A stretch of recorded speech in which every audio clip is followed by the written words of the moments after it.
Hey everyone, welcome to our channel.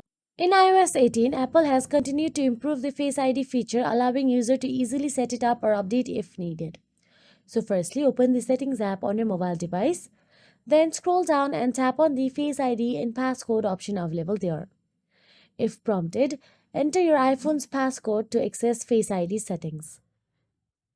Now, once you do so, under the Face ID section, you can tap on the Set of Face ID and hold your iPhone in front of your face at a comfortable distance and make sure your face is within the frame shown on the screen.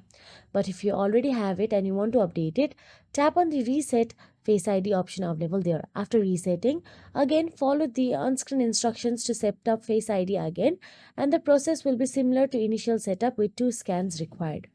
So that is it. If you found this video helpful, please like, share and subscribe, and thank you so much for watching.